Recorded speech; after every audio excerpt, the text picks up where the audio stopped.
Soc el doctor Pamplona, coordinador del programa de detecció precoç del càncer de colon i recte de l'Institut d'Assistència Sanitària de l'Hospital de Santa Caterina de Salt. Aquest càncer és el càncer més freqüent a l'àrea sanitària de Girona. Es calcula que se diagnostiquen uns 600 casos cada any. És el segon en homes darrere de la pròstata i el segon en dones darrere de la mama. Però a més, és el segon càncer en mortalitat. Cada any moren aproximadament 220 persones per el càncer de colon i recte a l'àrea sanitària de Girona. I això és perquè moltes vegades es diagnostica de forma tardana. El càncer de colon i recte té una supervivència del 60% si considerem tots els càncers, però pot ser superior al 90% si el diagnostiquem en una fase precoç, quan el càncer no ha passat el que és la barrera del budell, no ha passat a altres òrgans. Per tant, és molt important incidir i diagnosticar un càncer de manera precoç. I què és l'important d'aquest càncer?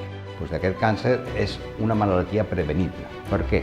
Perquè la majoria de càncers de colon i recte comencen per una lesió benigna, que en el decurs del temps es va malignant i tenim temps per actuar i fer l'extirpació de manera endoscòpica. En l'àrea de Girona s'han diagnosticat aproximadament un 43 neoplàsies malignes l'any passat, moltes en fase inicial, pacients que en el tractament es curaran de la seva malaltia, però a més, en el 40% de les colonoscòpies s'han detectat aquestes lesions benignes, que són el que nosaltres diguem adenomes avançats, que en la seva extirpació aconseguirem que aquesta persona no tingui un càncer en el futur.